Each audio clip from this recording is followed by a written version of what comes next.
Hello, BookTube. It's Mike Frost, the postmodern poetry prognosticator, or whatever that means. I would like to talk to you today about a book that I just finished, How a Poem Moves, and it's by Adam Soul, by the way. It's subtitled A Field Guide for Readers of Poetry, and it really is for readers of poetry, not writers of poetry, which is one of the things I find very delightful about it. I would just add one little thing to the subtitle. It says a field guide for readers of poetry. I would say a field guide is for reader of contemporary poetry. Not to get too far off track here, but I think that there is a difference in a reader's approach to contemporary poetry than, say, classical poetry or romantic poetry or Victorian poetry, because the poets have a different objective and a different methodologies. It requires different things of the reader, and I think contemporary poetry does the same thing. There's a different way of reading contemporary poetry than one would read classical poetry of Homer or Virgil or something along those lines. Not to get, I promised myself short videos, and this is no way to get there.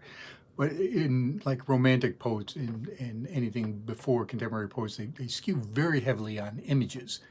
And the poet uses an image and then tries to invoke either a thought or an emotion with that image, so that the reader then experiences the same emotion or thought processes as the writer of the poem. Whereas in contemporary poetry, in my opinion, it's not in this book, but in my opinion, contemporary poetry is more associative than imagistic. Now, all poetry, contemporary or otherwise, leans heavily on images and imagistic type ideas. But contemporary poetry, I think, moves a little bit back toward the associative. In other words, what the reader can associate with. The writers of poetry are a little more vague, hoping that the reader will use his own associations in a collaborative effort in finding meaning in a poem. So it's not wholly trying to mimic what the writer was intending, but because it is the reader engages with it in that vague zone, they help create meaning for themselves with the poem. Yeah, that's not in this book, so don't worry about that sort of thing. That's just my thoughts on the process. So let me get back to the book so I can try to recommend this book to the readers of poetry. Now, some of the great things about it, Adam Soul is a teacher, and he must be a wonderful teacher to be in a classroom with. He's witty, he's smart, he's relatable. All of this comes across in his essays, and all of these essays are rather short. 3 to 5 pages would be the norm of these essays. So they're short. He quotes a poem, and then he talks about that poem and brings out the meaning and how he's extracting meaning or working that collaborative effort with the poet to come up with the meaning. So it's not a definitive, this poem means this. That doesn't work for contemporary poetry. And Soul gets that. He doesn't try to get across in the poems that this absolutely means that the writer was trying to say this. The writers are saying something, and between the readers and the writers, it's a conversation, it's a communication that uses the poem as the bridge to come up with meaning. So there's not, you get, well, what I feel is this, and this is what I get out of the poem. That's a legitimate way to read contemporary poetry, and that comes across in these essays. So I'll start with my favorite, because I disagree with Adam on a number of different issues. But one of the wonderful things about engaging with someone who's so delightful to read and so witty is that even when you disagree with them, you say, okay, I get your point there, and I like that, and you almost convinced me. So I'll address a few of those things. So the first one I'll start with is how a poem clarifies its blur, and because the title of the book is How a Poem Moves, almost all his essays start with how a poem does this, it moves this, does this with moving. And I'm not going to read the poem because I don't think it's as important as Adam's take on the poem. It's an Aubade Photoshop. Now you have to see the word Aubade there to get it. This is the poem Aubade Photoshop. Now I'm not going to read the poem because I'm more interested in Adam's take on it. And the poem is written by Jeff Latosik, I believe is the way you pronounce his name. So after quoting the poem here, then Adam starts in with his commentary. Latosik's oblique title starts us off with a pun, Obad and Adobe. Adobe's, that's why I wanted to show you the title. Adobe looks like Obad, although they're pronounced very differently.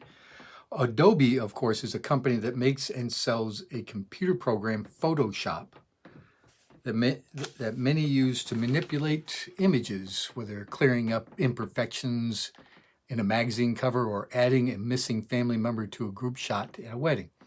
The Obad is an old poetic form going back to the 1600s at least.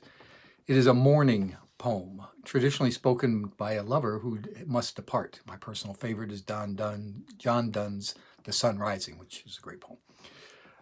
There is often regret, delightful longing, and a bit of sense of danger or pressure on the speaker.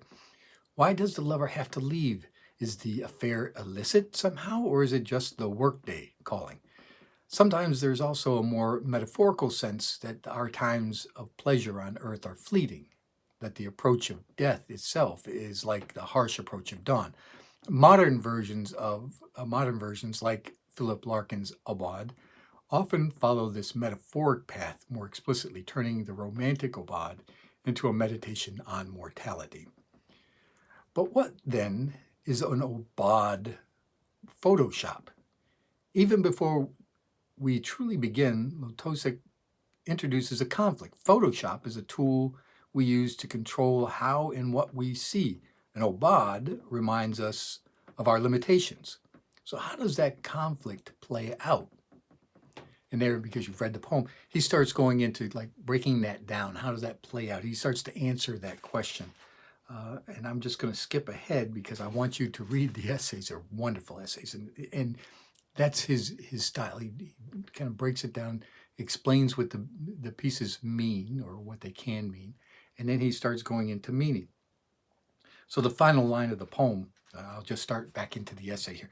The final line then, we put a screen in front of the things to see them better, works on a number of levels.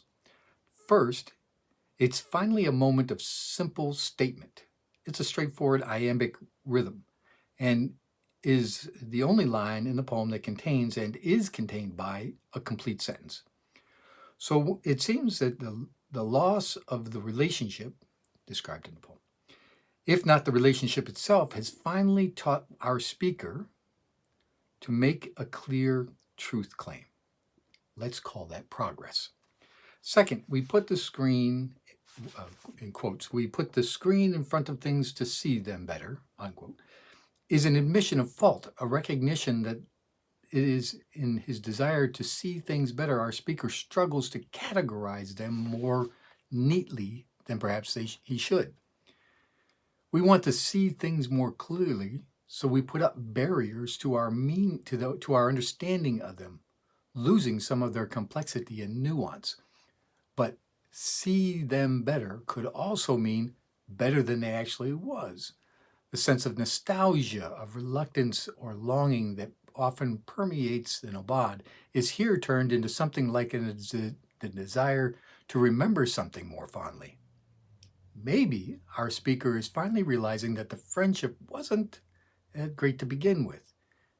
And finally, in the last line, points to the poem itself, a screen of language that seems to be gradually helping our speaker to come to terms with what he's lost. Forcing light through the screen of hydrogen gas helps reveal the chemical makeup, and forcing a complicated feeling through the screen of a poem might help clarify it as well. And if Adam Soul does nothing else, his final paragraphs in almost all of these essays are brilliant.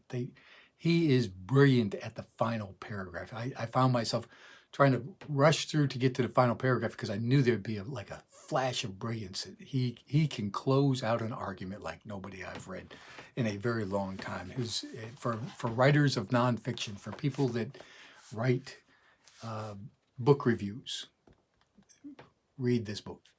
How to close out a nonfiction essay, how to close out a review of a book. It's simply brilliant in here. And that's the way he finalized. But you'll notice that what I was trying to read the paragraph for is the way he's speaking about this. Maybe our speaker is finally realizing, and it's what may be happening. Both to the writer, he's interpreting, he's using this associativeness of contemporary poetry to say that the writer may be working this through his head, as we might be working this through our heads. There's no definitive, this is what the poem means. This is what the poem is saying to me. This is what the speaker may be saying about this, but this is how I receive it, how I associate the meanings here to come up with something that's more relevant to me. That's what contemporary poetry does. That's why I would add in the little part there and a field guide to readers of contemporary poetry, not just poetry. So brilliant essays all through here. And when I say contemporary, I don't mean that there's no forms in here. He covers some things, the contemporary poets that use form. There's an essay in here about someone's using a traditional sonnet form.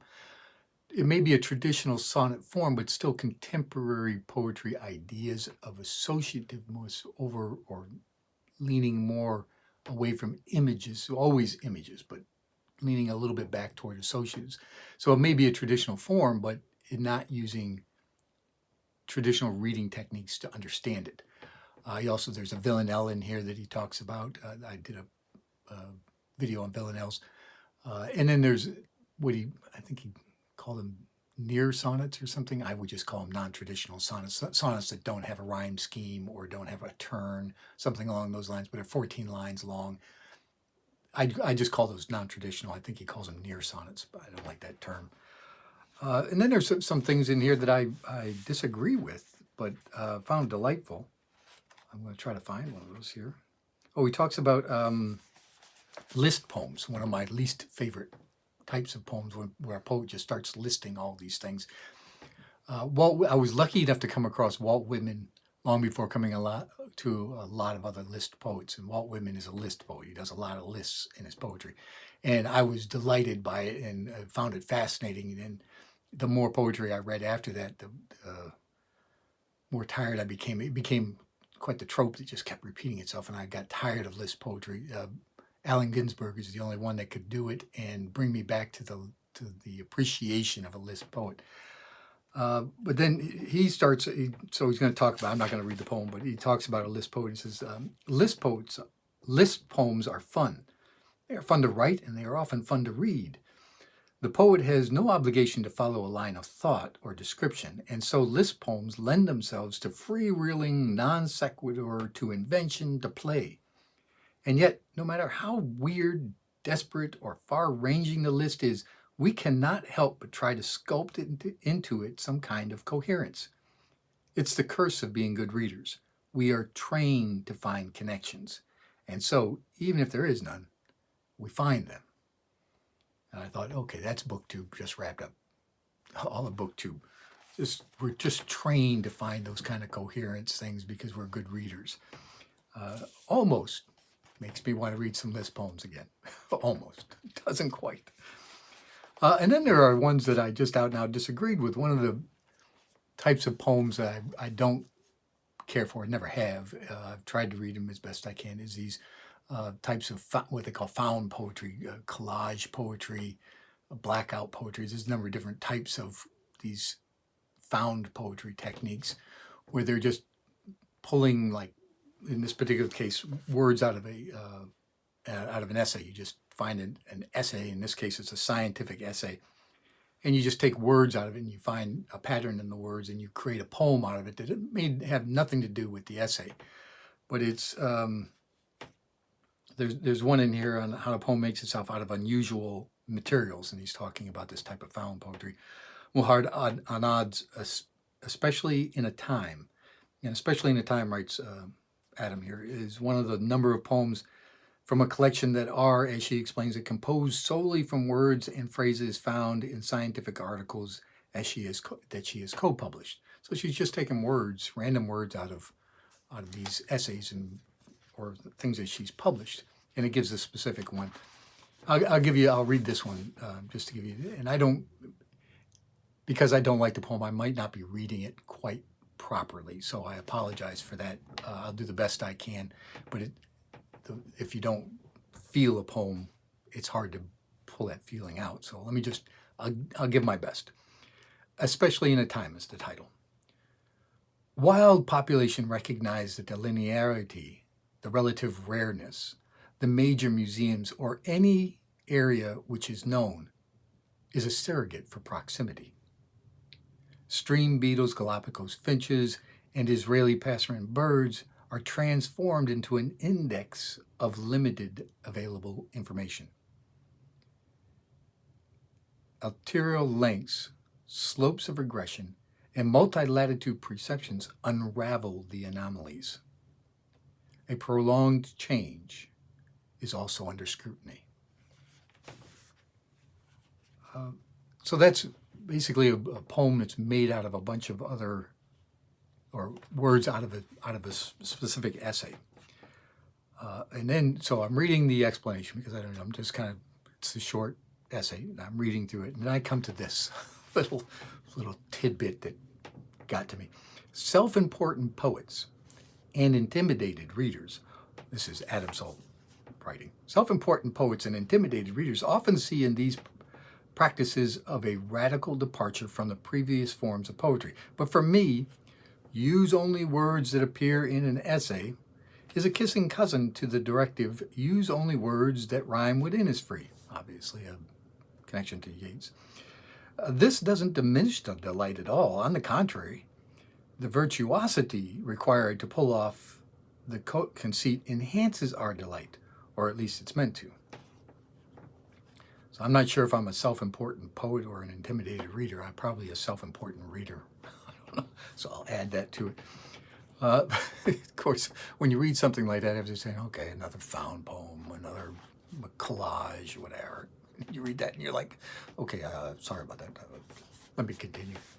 And then he closes the essay with this brilliant ending, another example of his brilliance when he ends an essay. In the end, we are left with a prolonged change that is also under scrutiny. It seems like a euphemism for powerlessness. Under scrutiny speaks to a scientific or literary attention, but also a kind of bureaucratic societal paralysis in the face of tremendous and terrifying global trends. Our successes are incremental, incomplete, and qualified. And yet the search for a scientific truth and poetic beauty continue. Should we despair because our inability to discover the kind of sky-opening revelations that will propel the world to change? Or do we keep collecting specimens? I didn't get that final paragraph at first. I had to kind of reread it a couple of times, and then I realized the subtle brilliance of that. That was, most of the paragraphs when he closes out, it's like, okay, I love that closing. And then you go to the next one. That one I read, and it was like, maybe it was because of my problem with found poetry. But I had to read that one like 3 times to like get it. The brilliance kind of wrapped up to me. And that is quintessentially what I find so delightful and remarkable about How a Poem Moves by Adam Soul. I would recommend anybody that reads contemporary poetry. The essays are short, they're brilliant, they're all about contemporary poetry, whether it be in forms or free verse. And it's wonderful to be inside the mind of a reader, another reader of poetry, to get another stance. It's a communication, I think, between him and I as readers of poetry. And I think anybody, even if you don't read poetry, you just want like a primer on how to read contemporary poetry, or to get into the mind of someone who reads poetry and see what they see about poems. That's the wonderful thing about this book. So now I thought I would try to figure something out to end this video brilliantly, to come up with some brilliant insight to end this video. But unfortunately, I'm not Adam Soul. So all you get from me, BookTube, is have a great day. See you next time.